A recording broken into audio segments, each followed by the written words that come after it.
తెరవబడిన పెద్ద కళ్ళు హిప్నటైజ్ చేస్తాయేమో అనిపించేలా ఉన్నాయి.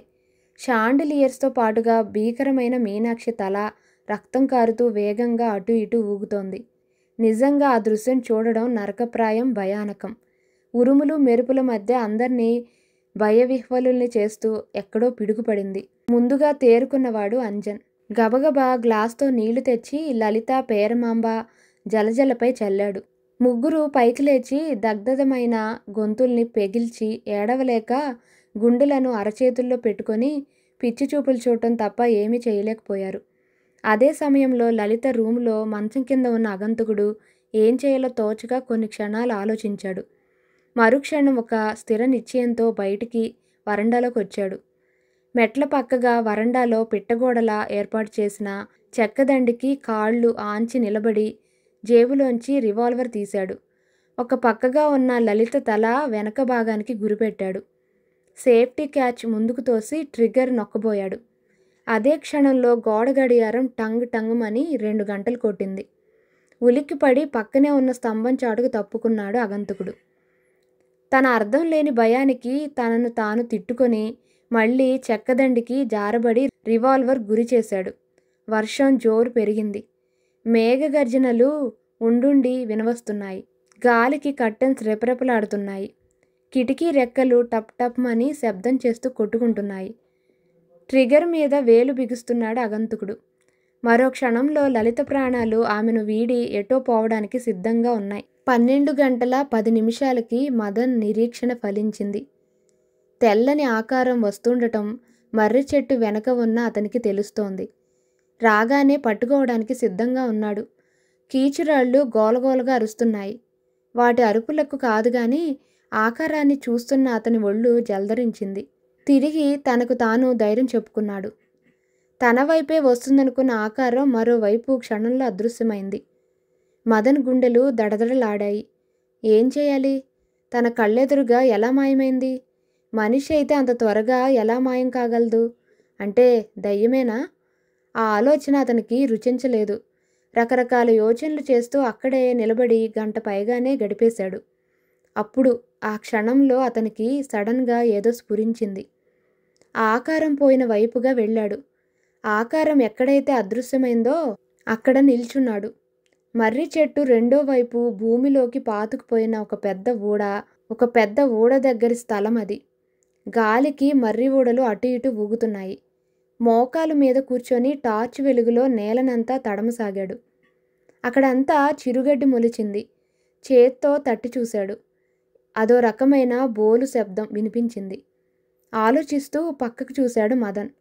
భూమిలో పాతుకుపోయిన మర్రి ఊడకు చేయి దూరేంత తొర్ర కనిపించింది. అది ప్రకృతి సిద్ధంగా ఏర్పడిన తొర్రలా అతనికి అనిపించలేదు. అందులో టార్చ్ వెలుగు ఫోకస్ చేసి చూశాడు. ఏదో మర కనిపిస్తే తిప్పాడు. గడ్డి నేలలా ఉన్న చోట 4 అడుగుల స్క్వేర్ ప్లేస్గా ఉన్న సీక్రెట్ డోరు పైకి లేచింది. ఇంకేం ఆలోచించకుండా మెట్ల వెంట కిందకి దిగాడు. 6 మెట్లు దిగేసరికి 2 వైపులా పొడవైన సొరంగం. ఎటువైపు పోవాలో, ఎటుపోతే ఏమి వస్తుందో మదన్కి తెలియదు. జేబులోంచి రూపాయి బిళ్ళ తీసి హెడ్ అండ్ టెయిల్ వేశాడు. టెయిల్ పడింది. దాని ప్రకారం అనుకున్న మార్గాన్ని ముందుకి నడిచాడు. అతని చేతిలో సిద్ధంగా ఉంది రివాల్వర్. అర్ధ ఫర్లాంగ్ దూరం నడిచిన తర్వాత మెట్లు కనిపించాయి. వాటి వెంట ఒక రూంలోకి ప్రవేశించాడు. గాలి బంగ్లాలో తాళం వేసి ఉన్న రూమ్ అది. ఆ రూమ్లో నుంచి పక్క రూమ్ ద్వారా బయటపడి హాల్లోకి రాబోతున్నాడు. అదే సమయంలో హాల్లో ఏదో గందరగోళం జరుగుతోందని గ్రహించాడు మదన్. వెంటనే హాల్లోకి ప్రవేశించి నిర్ఘాంతపోయాడు. అగంతకుడు ట్రిగర్ నొక్కబోతున్న ఆఖరి క్షణంలో అది గమనించాడు అంజన్.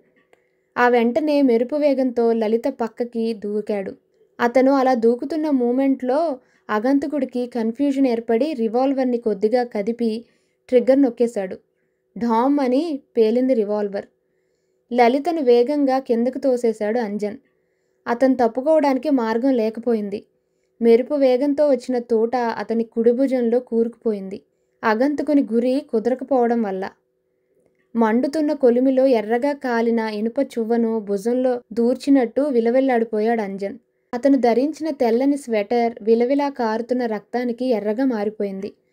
క్షణం కుడిభుజాన్ని ఎడమ చేత్తో అదుముకున్నాడు. ఆగంతకుణ్ణి చూసిన అందరూ భయాందోళనలతో కంపించిపోతున్నారు. ఏమీ చేయలేక గుండెలు ఉగ్గబట్టుకొని చూస్తున్నారు. మరోసారి ట్రిగర్ నొక్కుతున్నాడు ఆగంతకుడు. తేరుకున్న అంజన్ మెరుపులా పక్కకి దూకాడు. ఢామ్ అని పేలిన బుల్లెట్ నేలను తాకి పెచ్చులు రేపింది. కింద పడిన లలిత పైకి లేవకుండా అంజన్ వంకి ఆశ్చర్యంగా చూస్తోంది. లలిత ప్రాణాలు తీయకుండా చేశాడని అంజన్ మీద కోపం, ముందు అతన్ని అంతం చేయాలన్న పట్టుదల ఆగంతకుడికి ఉంది కాబోలు. వరుసగా మిగిలిన 4 బుల్లెట్లు మేడమెట్లు దిగుతూ పేల్చేశాడు. ఒక బుల్లెట్ సోఫాను చీల్చుకుంటూ పోయింది. మరొకటి మీనాక్షి మొండెం గుండెలో చొచ్చుకుంది. మరో 2 బుల్లెట్స్ ఏ మూలకో పోయాయి. ఆగంతకుడి వద్దనున్న రివాల్వర్లో బుల్లెట్లు అయిపోయాయని గ్రహించిన అంజన్ అతని ముందుకు మెరుపులా దూకి ఎడమచేతి పిడికిలితో పిడుగుపాటులా ముష్టిఘాతం ప్రయోగించాడు. 4 అడుగుల దూరంలో పడ్డాడు ఆగంతకుడు. వంచి వదిలిన వెదురు చువ్వలా మెరుపు వేగంతో పైకి లేచాడు. ఆ వెంటనే ఇరువురు హోరాహోరీగా పోట్లాడుకుంటున్నారు, తన్నుకుంటున్నారు, గుద్దుకుంటున్నారు. ఒకరి ఎత్తులకు మరొకరు పై ఎత్తులు వేసి తప్పించుకుంటున్నారు. ఇద్దరూ ఒకరినొకరు బిగించి పట్టుకున్నారు. అంజన్ ఆగంతకుడి ముసుగును తీసివేయాలని శతవిధాలా ప్రయత్నిస్తున్నాడు. కానీ అతని ప్రయత్నాన్ని సాగనివ్వడం లేదు ఆగంతకుడు. ఇద్దరూ సోఫా మించి వెనక్కి పట్టారు. ఆగంతకుని గుండెలపై కూర్చొని ఎడమ చేత్తో అతన్ని అదిమిపెట్టి గాయమైన కుడి చేత్తో మెడ వద్ద ఉన్న జిప్పర్ని పైకి లాగాలని ప్రయత్నిస్తున్నాడు అంజన్ ఆవేశపడుతూ. కలవరంతో ఆగంతకుని కళ్ళు అటు ఇటు కదిలాయి. ఆ కళ్ళలోని ఎర్రని జీరలు క్షణం అంజన్ని భయపెట్టాయి. మరుక్షణం జిప్పర్ లాగబోయాడు. ఆగంతకుడు కాళ్ళు పైకెత్తి అంజన్ మెడకు కత్తిరి పట్టువేసి వెనక్కి పడేశాడు. ఆ వెంటనే పైకి లేచి మోకాలు కింద జిప్పర్ లాగి తళతళ మెరిసే కత్తి తీశాడు. దానితో అంజన్ కంఠంలో పొడవడానికి ప్రయత్నిస్తున్నాడు. ఆగంతకుడి చేతిని అతను పట్టుకొని వెనక్కి తోసేస్తున్నాడు. కొన్ని క్షణాల తర్వాత బలమంతా ఉపయోగించి ఆ చేతిని తన్నాడు అంజన్. కత్తి దూరంగా పడిపోయింది. ఆ వెంటనే నైలాన్ తాడుతో అంజన్ మెడకు ఉరిబిగించాడు ఆగంతకుడు. అంతవరకు పోరాడటం వల్ల కుడి చెయ్యి చచ్చుబడిపోయింది. అది ప్రస్తుతం ఇక సహకరించదు. ఎడమ చేతిని నైలాన్ తాడులో ఇరికించి తన మెడకు పడ్డ ఉరిని తప్పించడానికి శతవిధాలా ప్రయత్నిస్తున్నాడు అంజన్. కానీ వీలు కుదరడం లేదు. అతని శక్తి క్షణక్షణం హరించుకుపోయేలా ఉంది. ఒళ్ళంతా చెమటలు పట్టేశాయి. కుడి చేతి గాయం నుంచి రక్తం విపరీతంగా స్రవిస్తోంది. మూలుగుతూ వెనక్కి పిల్లి మొగ్గ వేస్తూ కాలుతో ఆగంతకుడి మొహం మీద తన్నాడు అంజన్. వెనక్కి పడ్డాడు ఆగంతకుడు. ఇద్దరూ కొదమసింహాల్లా ఒకేసారి పైకి లేచారు. అదే సమయంలో హాల్లోకి రివాల్వర్తో వస్తున్న మదన్ని చూసిన ఆగంతకుడు మెరుపులా దొడ్డిగుమ్మం వైపు పరుగు తీశాడు. మధు, క్యాచ్ హిమ్ అరిచాడు అంజన్. కానీ మదన్ పట్టుకోలేకపోయాడు. క్షణం తర్వాత కారు స్టార్ట్ అయిన శబ్దం వినిపించింది. మధు, క్విక్, ఫాలో మీ అంటూ గ్యారేజ్ వైపు పరుగు తీశాడు అంజన్. నిమిషం తర్వాత మదన్ డ్రైవ్ చేస్తున్న ఇంపాలా ముందు పోతున్న క్యాడిలాక్ని కనుచూపు దూరం నుంచి వెంబడిస్తోంది. గాలి బంగ్లాకి 10 కిలోమీటర్ల దూరంలో కొండ వెనుక నిర్మించబడిన చిన్న భవనాన్ని చేరుకున్నాడు ఆగంతకుడు. ఆ భవనంలో ఒక పెద్ద హాలు వంటి గదిలో 2 స్తంభాలకు వేలాడుతున్న గొలుసులతో బంధింపబడి ఉన్నాడు జమీందార్ రంగనాథ వర్మ. బట్టలు చిరిగి పీలికలైపోయి, జుట్టు రేగి, గెడ్డం విపరీతంగా పెరిగిపోయి, సరైన తిండి లేక శుష్కించి, లోతుకుపోయిన కళ్ళు, ముడతలు పడ్డ శరీరంతో పిచ్చివాళ్లా ఉన్నాడు. అతని ఎదురుగా 6 అడుగుల ఎత్తున్న గాజుపెట్టెలో శవము కాదు, అస్థిపంజరము కాదు అనే స్థితిలో ఉన్న రంగనాథవర్మ భార్య శవం, అనకూడని అస్థిపంజరం ఉంది. బాబు, వచ్చావా బాబు? నాకు ఇప్పటికైనా విముక్తి ప్రసాదించు బాబు. రివాల్వర్తో నన్ను చంపేసి పుణ్యం కట్టుకో. ఈ నరకం నేను భరించలేను. పాషాణ హృదయమైనా ద్రవించేలా ప్రాధేయపడసాగాడు రంగనాథవర్మ. పక్కపక్క నవ్వాడు ఆగంతకుడు. పాషాణం కంటే దారుణంగా కరుడు కట్టుకుపోయింది అతని హృదయం. వర్మ, నువ్వు అంత త్వరగా చచ్చిపోతే ఎలా వర్మ? నా జీవిత ధ్యేయం నెరవేరొద్దు? నువ్వు ఇలాగే పశ్చాత్తాపంతో కుళ్ళి కుళ్ళి ఏడుస్తూ క్షణమో యుగంలో గడుపుతూ చావాలి. నువ్వు ఇప్పుడే చావడానికి వీల్లేదు. నా వంశ ప్రతిష్టకు భంగం వాటిల్లే సమయం దగ్గర పడింది కనుక నేను చచ్చి తీరాలి. అంతవరకు నువ్వు మాట్లాడకు. వద్దు బాబు, నువ్వు చావడానికి వీల్లేదు. తప్పంతా నాది. శిక్ష నువ్వు అనుభవించకూడదు ఆవేదనగా అన్నాడు రంగనాథవర్మ. జిప్పర్ లాగి తలపై ముసుగు తీసేశాడు అగంతకుడు. వర్మ మాటలకు అతని కళ్ళ వెంట ధారాపాతంగా కన్నీళ్లు కారసాగాయి. ఏడుస్తున్నాడు. బిగ్గరగా ఏడుస్తున్నాడు అగంతకుడు. హత్యలు చెయ్యడమే జీవిత ధ్యేయంగా పెట్టుకున్న అగంతకుడి కరుడుగట్టిన గుండె పాషాణంగా మారి గుండె కరిగిపోయేలా ఏడుస్తున్నాడు. అగంతకుడి ఏడుపు విన్న ఏ హృదయమైనా ద్రవించక మానదు. నిమిషం తర్వాత ఏడుపు ఆపి నవ్వసాగాడు. పగలబడి విరగబడి నవ్వసాగాడు. బాధలో నవ్వు, అదో రకమైన వైరాగ్యం. మరుక్షణం నవ్వు ఆపి కొన్ని క్షణాలు మౌనంగా ఉండిపోయాడు. అతని వదనం ఆ వెంటనే గంభీరంగా మారిపోయింది. అక్కడే ఉన్న రాతి స్తంభంలో ఉన్న సీక్రెట్ అరలో దాచిన వజ్రవైడూర్యాలు పొదగబడిన పిడితో, పూర్తిగా బంగారంతో, మేలిమి బంగారంతో తయారు చేయబడిన పురాతన కాలం నాటి ఖడ్గాన్ని బయటకు తీశాడు అగంతకుడు. 3 అడుగుల పొడవు గల బంగారు ఖడ్గం అది. 2 వైపులా పదునైన ఖడ్గం. అగంతకుని చేతిలోని ఖడ్గం తళతళమని వింత కాంతులతో ప్రకాశిస్తోంది. దాన్ని టేబుల్ మీద ఉంచాడు. అదే టేబుల్ మీద ఉన్న టేప్ రికార్డర్లో ఎంటీ క్యాసెట్ ఇన్సర్ట్ చేసి రికార్డింగ్ బటన్ ప్రెస్ చేశాడు. కొంతసేపు ఏకదాటిగా మాట్లాడిన మాటలను రికార్డ్ చేసిన క్యాసెట్ను తీసి అదే టేబుల్పై ఉంచాడు. అంతవరకు అతన్నే బాధగా చూస్తున్నాడు రంగనాథవర్మ. అగంతకుడు చెప్పసాగాడు. వర్మ, ఇంతవరకు నీకు నరకాన్నే చూపించాను ప్రతిక్షణం. ఇక ముందు నా బాధ నీకు తప్పినట్టే. నువ్వు స్వేచ్ఛగా బయటి ప్రపంచంలోకి పోవచ్చు. ఇక నీకు నేను ఏ విధంగానూ అడ్డురాను. శాశ్వతంగా మీ అందరికీ దూరమైపోతాను. వర్మ, నీకో శుభవార్త. నీ కూతురు లలితను హత్య చేయలేకపోయాను. హత్య చేస్తున్న చివరి క్షణంలో బెడిసికొట్టింది.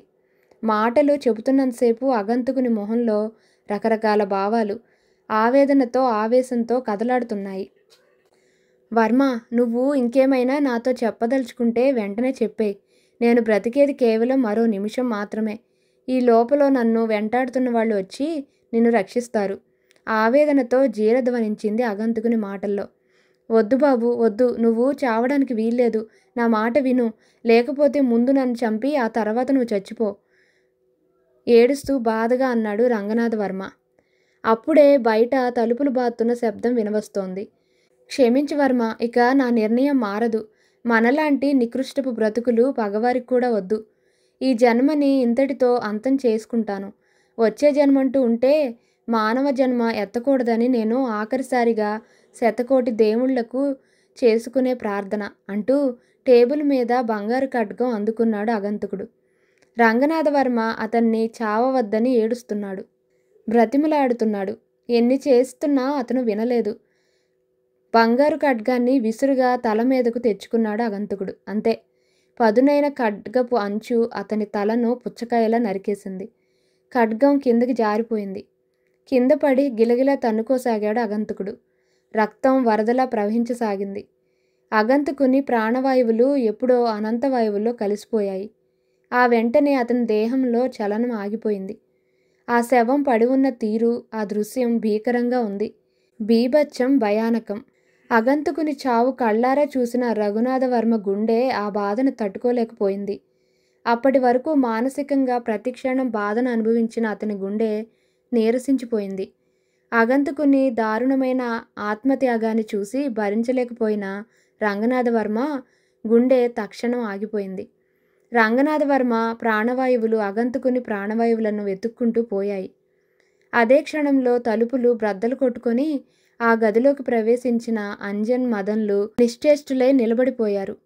2 రోజుల తర్వాత సాయంత్రం 5 గంటలకు మద్రాసులో ఉన్న రంగనాథవర్మ భవనంలోని హాలులో సమావేశమయ్యారంతా. ఒక సోఫాలో అంజన్, లలిత, కోటిలింగం, మరో సోఫాలో పేరమాంబ, జలజ, వాళ్ళ పక్కన కుషన్ చైర్లో రవి ఆసీనులై ఉన్నారు. కొంచెం లేటుగా వచ్చిన మదన్ మరో చైర్లో కూర్చున్నాడు. మాకేదో క్యాసెట్ వినిపిస్తానన్నావు అడిగాడు కోటిలింగం. అంజన్ అన్నాడు, అలాగే వినిపిస్తాను, కానీ అది వినిపించబోయే ముందు మీకు దారుణమైన నిజం చెప్పాలి. అది చెప్పకపోతే నేను చెప్పేది మీరు వినలేరు. అంటే ఆ నిజం అంత భయంకరమైనది. ఏమిటది? రవి ప్రశ్నించాడు. హంతకుడెవరో తెలుసా? అంజన్ అడిగాడు. ఎవరు? ఆతృతగా అడిగింది లలిత. మీ మామయ్య గిరిధర్. అంజన్ చెప్పిన పచ్చి నిజం విని పక్కలో బాంబు పడ్డట్టు అదిరిపడింది లలిత. 5 నిమిషాల వరకు ఈ నిజం తెలియని 5గురు తేరుకోలేకపోయారు. మామయ్యని ఎవరు హత్య చేశారు కదా? ఆశ్చర్యాన్ని అణుచుకుంటూ ప్రశ్నించింది లలిత. అదంతా ఒక పెద్ద నాటకం. మీ మామయ్య మాట్లాడిన క్యాసెట్ వినిపిస్తే మీకు నిజమేమిటో తెలుస్తుంది అని మదన్ వద్ద ఉన్న టేప్ రికార్డర్ అందుకొని ప్లే బటన్ ప్రెస్ చేశాడు అంజన్. ఎంతో బాధ, ఆవేశం, ఆవేదన మిళితమైన గిరిధర్ గొంతు చెబుతున్న మాటలు ప్రవాహంలా సాగిపోతున్నాయి. లల్లీ, లల్లీ బేబీ, పరమ దుర్మార్గుడు, నీచుడు, పాపాత్ముడు, కిరాతకుడు అయిన నీ మావయ్య గిరిధర్ని మాట్లాడుతున్నాను. దయచేసి వినమ్మా. నేను చెప్పేది పూర్తిగా వింటే నా మానసిక రుగ్మతను నువ్వు అర్థం చేసుకోగలవు. నన్ను క్షమించమని అడగడానికి కూడా నాకు అర్హత లేదు.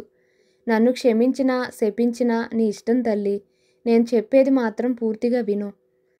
మా నాన్నగారు విశ్వేశ్వర వర్మగారన్నా, మా అమ్మ జానకీదేవి గారన్నా నాకు ఎంత ప్రేమో నీకు తెలుసు. మా నాన్నగారికి కుష్ఠవ్యాధి సోకితే ఎంత బెంగ పెట్టుకున్నానో నాకే తెలియదు.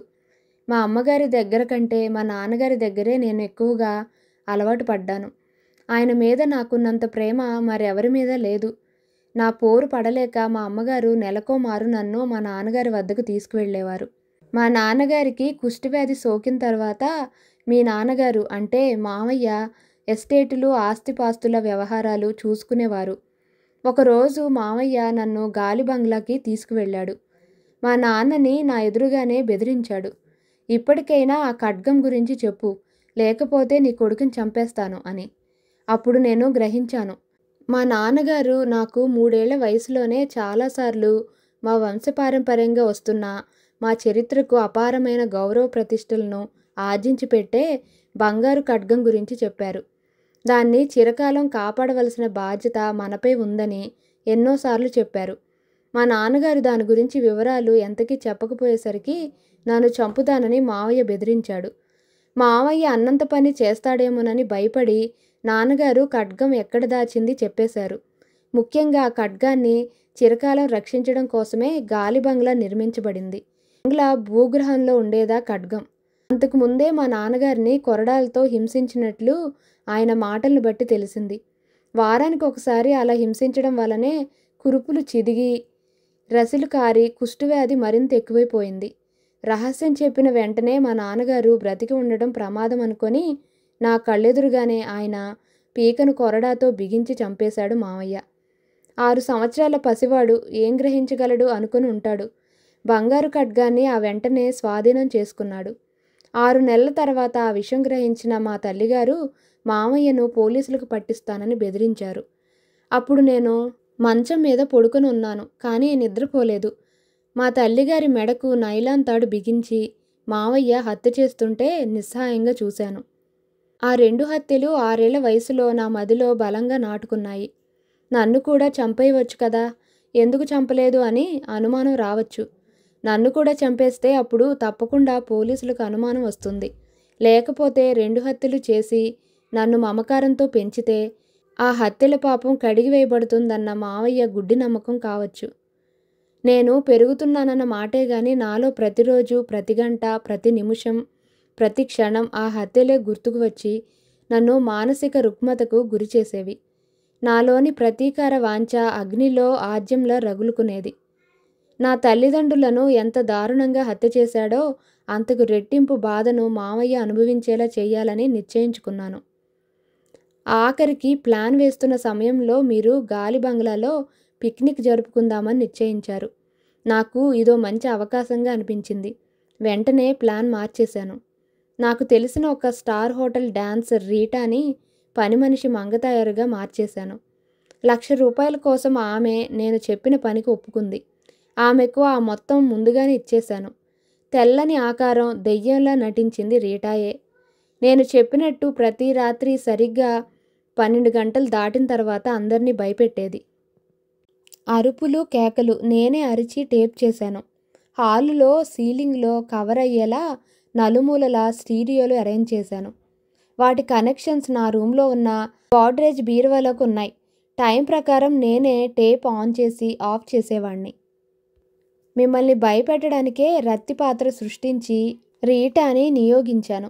వంటవాడు సోములు నాకు స్నేహితుడు. మా ఇద్దరి మధ్య అంతస్తులు అడ్డురావు.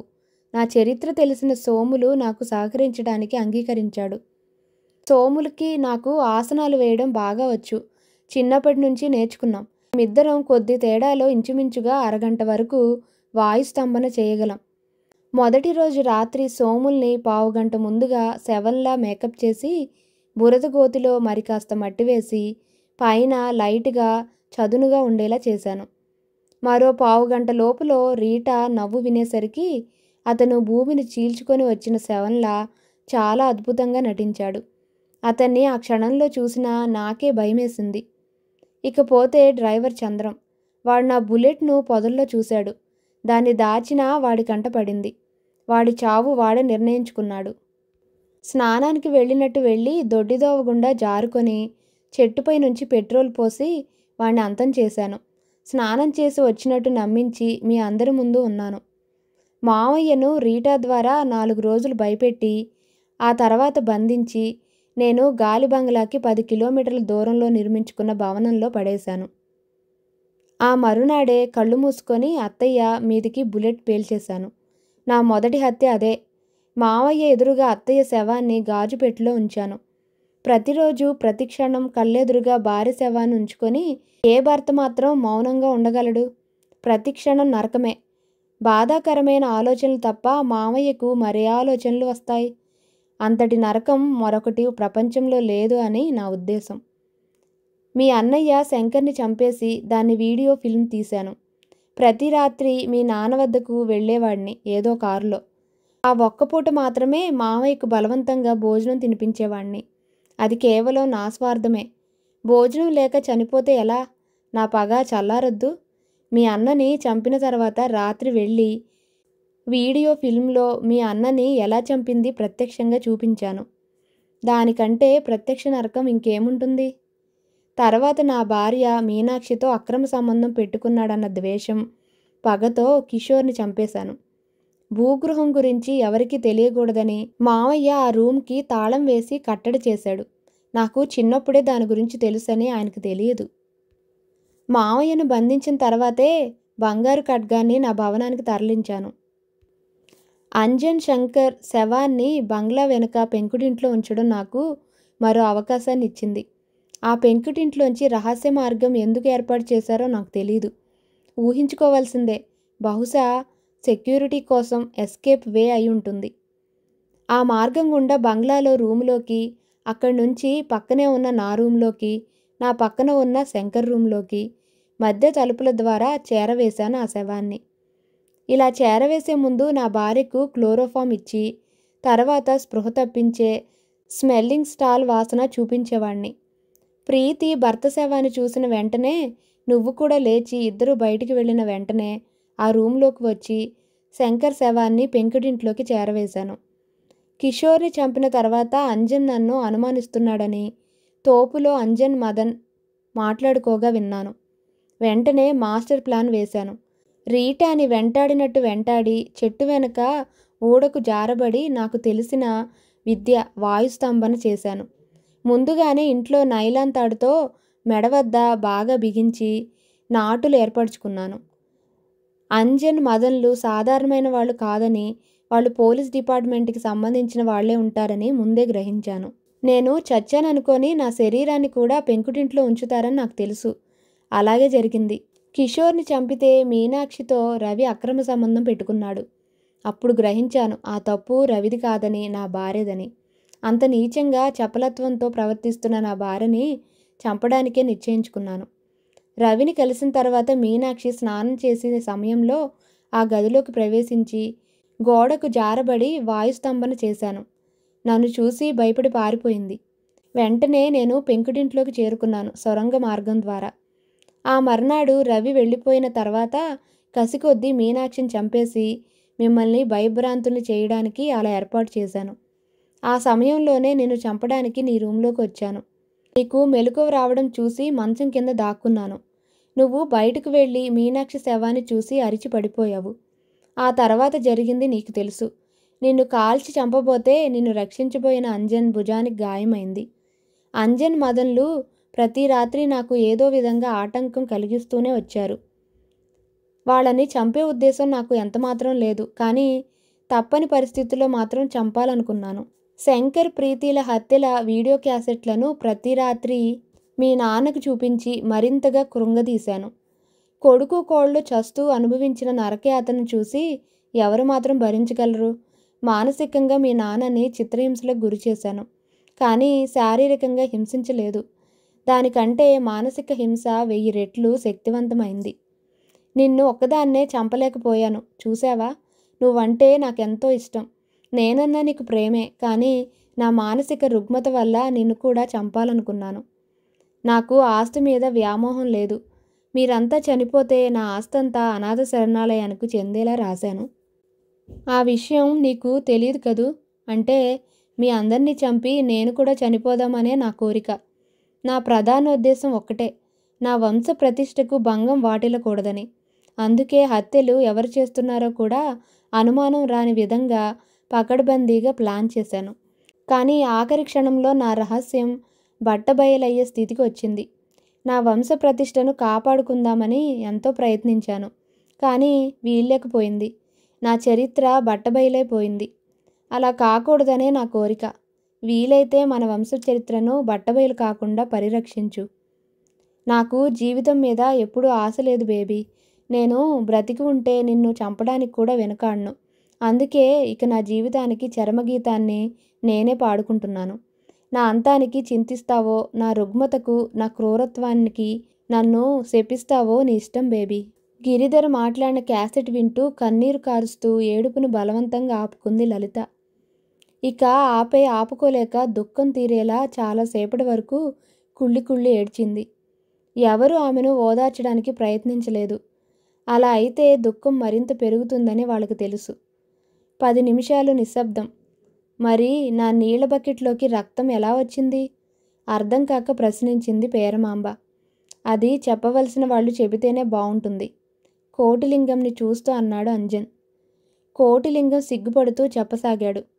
నా వాదనను అంతా కొట్టిపారేస్తున్నారని, దయ్యాలు ఉన్నాయని చెబితే ఎవరూ నమ్మడం లేదని గ్రహించిన నేను నా వాదనను బలపరుచుకోవడం కోసం మీ అందరినీ నమ్మించాలని తోటలో గొర్రెపోతును చంపి ఆ రక్తాన్ని బకెట్లో నింపాను. దొడ్డిదోవగుండా బకెట్ తెచ్చి ఆ ఖాళీ గదిలో దాచాను. పేరమాంబ స్నానాల గదిలోకి నీళ్లు పట్టుకెళ్ళటం చూశాను. సబ్బు కోసం ఆమె లోపలికి వెళ్ళేసరికి బకెట్లో నీళ్లు వంపేసి రక్తం పోశాను. ఆ విషయంలో నేను చాలా సిగ్గుపడుతున్నాను తలదించుకున్నాడు. అంకుల్, ఇక ఆ విషయం మీరు మర్చిపోండి సరిదిద్దుతూ అంది పేరమాంబ. రవి చెప్పసాగాడు. నన్నంతా క్షమించండి. నేను కూడా కొన్ని చెప్పకుండా దాచాను. అంజన్ లలితను ప్రేమించాడన్న ఈర్ష్యతో జలజ నా చేత 2 నీచకార్యాలు చేయించింది. మొదటిది లలితకు భోషాణం పెట్టెలో కనిపించిన శవం నేనే. పేరమాంబ రూంలో మేకప్ అయ్యి మధ్య తలుపు తెరుచుకొని పెట్టెలో పడుకొని లలితను భయపెట్టాను. తరువాత లలిత భయపడి పారిపోయాక జలజ పేరమాంబల రూంలోకి వచ్చి మేకప్ తుడిచేసుకొని బయటకు వచ్చేశాను. ఈ విషయం పేరమాంబకు తెలియకుండా జలజ ఆమెని ఆ సమయంలో కిందకి తీసుకుపోయింది. ఇకపోతే రెండో పని, అంజన్ రైటింగ్ని అనుకరించి లవ్ లెటర్ సృష్టించి లలిత కంటపడేలా జలజ రూంలో ఉంచి మంగతాయారును ఒప్పించి జలజ చేత లెటర్ రాయించి ఆమె చేత నాటకమాడించింది నేనే. తప్పుడు పనులు ఇక ముందు చచ్చినా చెయ్యను. గిరిధర్ మనసు మార్చుకోకపోయినట్లయితే ఈ పాటికి చచ్చి ఉండేవాణ్ణి బిడియంగా చెప్పాడు రవి. జలజ చచ్చేంత సిగ్గుతో తలదించుకుంది. అంజన్ని అనుమానించినందుకు లలిత అతన్ని క్షమాపణ వేడుకుంది. ప్రేమికుల మధ్య క్షమాపణలు ఉండకూడదు నవ్వుతూ అన్నాడు మదన్. Very good. ఇంతకీ అసలైన సస్పెన్స్ను విడగొట్టలేదు. మీరిద్దరు ఎవరు?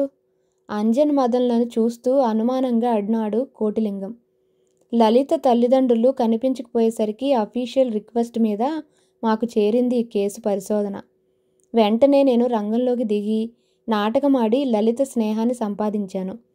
మా స్నేహం మమ్మల్ని ప్రేమలోకి దింపింది. మదన్ నా తమ్ముడు కాదు, నా అసిస్టెంట్ మదన్ మోహన్. నేను సిఐడి ఏజెంట్ని. నా పేరు అంజన్ కుమార్. చెప్పాడు సిఐడి అంజన్ కుమార్. మరి మంగతయారుగా నటించిన రీటా, వంటవాడు సోములు నేరస్తులేనా? పేరమాంబ అడిగింది. నేరస్తుడికి సహకరించిన వారెవరైనా నేరస్తులే. తండ్రి రామదాసును తీసుకొని సోములు, రీటా కూడా పారిపోయారని మా అనుమానం. వాళ్ల కోసం గాలింపు మొదలైంది అన్నాడు అంజన్. మదన్ అన్నాడు, నా దృష్టిలో గిరిధర్ చాలా మంచివాడు, తెలివైనవాడు. కానీ అతనిది దురదృష్టకరమైన జీవితం. చిన్ననాటి నుంచి పగ, ప్రతీకార వాంఛలను పెంచుకుంటూ మానసిక రుగ్మత వలన తన జీవితాన్ని నాశనం చేసుకొని ఆత్మత్యాగం చేసుకొని సమిధిగా మారిపోయాడు. అది ధర్మదేవ వర్మగారి చేతుల్లో చనిపోయిన ముదుసలి శాపఫలమో లేక విధి వైపరీత్యమో తెలియదు గాని గిరిధర్ బలిపశువుగా మారాడు. అతని జీవితం చాలా బాధాకరమైనది. ఆ టాపిక్ మార్చడం కోసం జలజ అంది, అంజన్ లలితల పెళ్ళి ఎప్పుడు సెటిల్ చేస్తారు అని. నువ్విలా ఎంకరేజ్ చేశావంటే వీళ్ళిద్దరూ ఇప్పుడే రిజిస్ట్రార్ ఆఫీస్కి పరుగు తీస్తారు అన్నాడు నవ్వుతూ కోటిలింగం. ఆ జోక్కి అంతా పగలబడి నవ్వారు. అంజన్ లలితలు ఇద్దరూ సైగలు చేసుకొని మెల్లగా బయటికి జారుకున్నారు.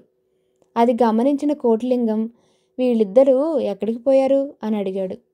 మీ జోకిని నిజం చేయాలని పోయుంటారు అన్నాడు రవి. కాదు, గాలి బంగ్లాలో దయ్యాలు ఎత్తుకుపోయి ఉంటాయి అన్నాడు మదన్. మిగిలిన వాళ్ళంతా పగలబడి నవ్వారు. ఈ నవల ఇంతటితో ముగిసిందండి. ఈ నవల ఫస్ట్ ఎడిషన్ నవంబర్ 1986లో, సెకండ్ ఎడిషన్ ఏప్రిల్ 2008లో ప్రచురితమైందండి. ఈ నవల జ్యోతి చిత్ర సినీ వారపత్రిక సినిమా నవలల పోటీలో ఉత్తమ ద్వితీయ బహుమతి పొందిందంట. రచయిత అడపా చిరంజీవి గారు చాలా బాగా రాశారు ఈ కథ. మీకు అందరికీ నచ్చిందని అనుకుంటున్నాను. మీకు గనక నేను చదివే విధానం నచ్చితే please subscribe to my channel and నా ఛానల్ గ్రో అవటానికి సహకరించిన వారు అవుతారు. మళ్ళీ ఇంకొక మంచి కథతో కానీ నవలతో కానీ కలుస్తానండి. అంతవరకు సెలవు. మీ మధుమిత.